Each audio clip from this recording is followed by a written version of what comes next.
येळकोट येळकोट जय मल्हार, सदा आनंदाचा येळकोट, मल्हारी मार्तंड जय मल्हार। Hello friends, Shri Swami Samarth. आजचा तुमचा दिवस अगदी आनंदाचा जाओ ही स्वामींच्या चरणी प्रार्थना करते आणि व्हिडिओला सुरुवात करते।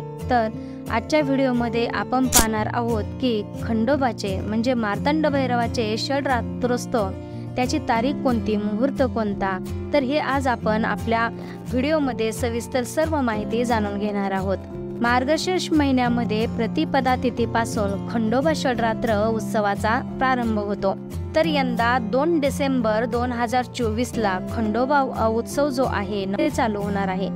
खंडोबाचे घट जे आहेत तर ते 2 डिसेंबरला बसणार आहेत आणि नागदिवे हे 6 तारखेला असणार आहेत आणि 7 तारखेला चंपाषष्ठी असणार आहे।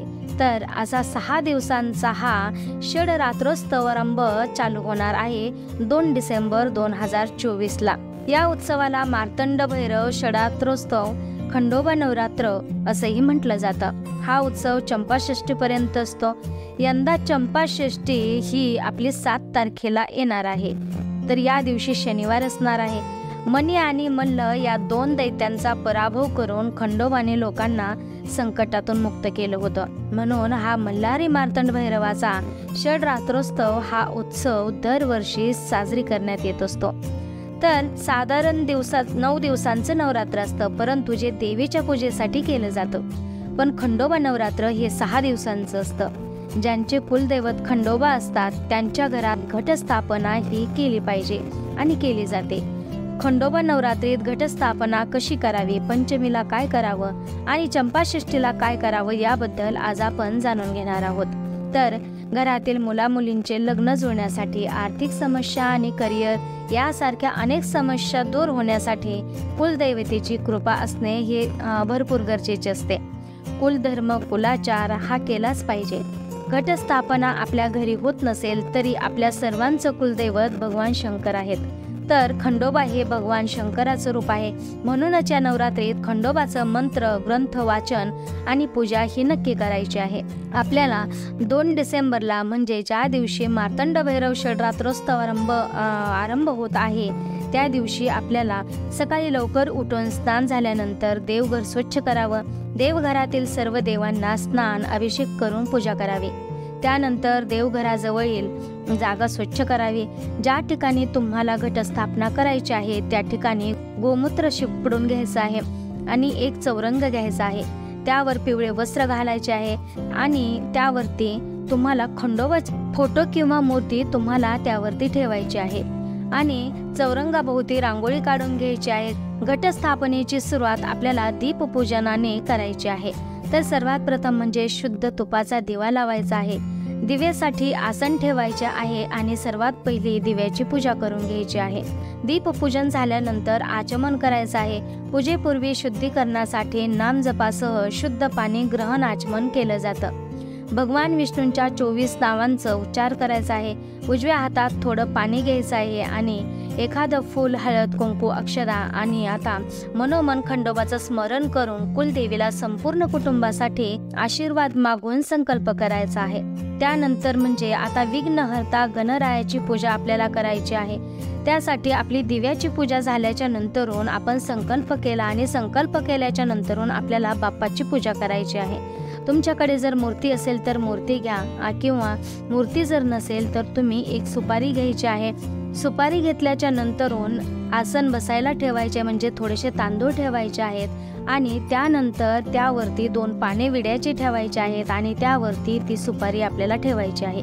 त्या सुपारीला व्यवस्थित पंचामृताने स्नान घालून नंतर पाण्याने स्नान घालून गणपती बाप्पाची स्थापना करायची आहे आणि घटस्थापना करून कलशाची आपल्याला पूजा करायची आहे। तर घटस्थापना ही आपल्याला कलश अगोदर तयार करायचा आहे। एका कलशामध्ये आपल्याला कुंकवाने अष्टदिशा रेखवायच्या आहेत आणि त्यानंतरून त्या तांब्यामध्ये तो भरलेल्या कलशामध्ये आपल्याला अक्षदा, हळद, कुंकुम, फूल आणि दुर्वा ह्या आपल्याला त्या तांबणामध्ये टाकायच्या आहेत। त्या तांब्यामध्ये टाकून झाल्याच्या नंतरून आपल्याला नागवेलीचे पानं जे आहेत तर ते 5 पानं घेऊन त्या तांब्यावरती आपल्याला साईडने ठेवायचे आहेत आणि त्यावरती एक प्लेट ठेवायची आहे जेणेकरून ती तांदळाने भरलेली असेल। हे झाल्याच्या नंतरून ते जी तांदळाची प्लेट आहे वरती, त्यावरती आपल्याला 2 नागवेलीचे पाने ठेवून त्यावरती जो आपला खंडोबाचा टाक असतो तर तो टाक त्या नागवेलीच्या पानावरती ठेवायचा आहे। अशा पद्धतीने आपल्याला तो कलश तयार करायचा आहे आणि त्यानंतर एक दुर्डी घेऊन त्यामध्ये थोडीशी माती घेऊन त्यावरती गहू आपल्याला थोडेसे पेरायचे आहेत। गहू ठेवल्याच्या नंतरून आपण जो कलश तयार केलेला आहे तर तो त्या मातीमध्ये आपल्याला ठेवायचा आहे। थोडक्यात हे आपली घट बसवण्याची प्रक्रिया झाली। तर त्यानंतरून म्हणजे देवाला विडा अर्पण करायचा आहे। त्या विड्यावरती आपल्याला बदाम, खारीक, खोबरं, नाणं आणि नाणी ही 16 नाणी असावीत। तर या पद्धतीने विडा आपल्याला देवाला अर्पण करायचा आहे आणि एक नारळ देखील साईडला ठेवायचा आहे।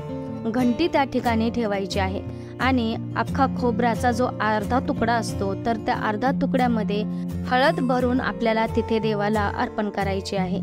तर या पद्धतीने आपण जे आहे तर आपल्याला घटस्थापना करायची आहे।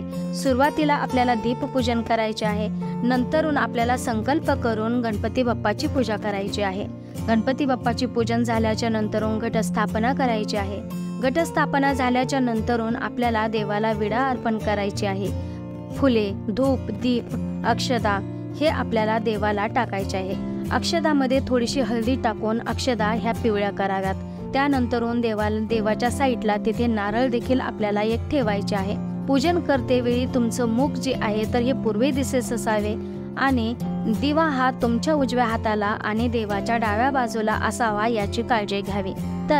तर या पद्धतीने आपल्याला खंडोबाचा घट बसायचा आहे आणि घट बसून झाल्याच्या नंतरून पहिल्या दिवशी आपल्याला नागवेलीच्या पानाची माळ घालायची आहे व पूर्ण 5 दिवस आपल्याला मल्हारी सप्तशतीचे पाठ करायचे आहेत।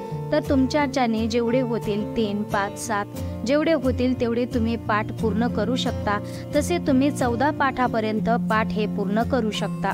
5 दिवस आपल्याला उपवास धरायचा असतो आणि उपवास धरून झाल्यानंतरून 6व्या दिवशी हा उपवास सुटत असतो। 5व्या दिवशी संध्याकाळी नागदिवे केले जातात। तर 6व्या दिवशी चंपाषष्ठीच्या दिवशी तळी भंडार केला जातो, तळी उचलली जाते। तर आपल्या संसारासाठी, आपल्या सुख समाधानासाठी, सर्व गोष्टींसाठी कुलदेवतेचा आशीर्वाद हा आपल्याला पाहिजेच असतो आणि सालातून येणारी ही जी कुलदेवतेची सेवा आहे तर ही आपण नक्की केली पाहिजे। तर आजच्या व्हिडिओमध्ये एवढेच। आजचा व्हिडिओ जर तुम्हाला आवडला असेल तर व्हिडिओला लाईक करा, शेअर करा, चॅनलला सबस्क्राईब करा। भेटूया अशाच नवीन एका माहितीसोबत पुढच्या व्हिडिओमध्ये। तोपर्यंत श्री स्वामी समर्थ।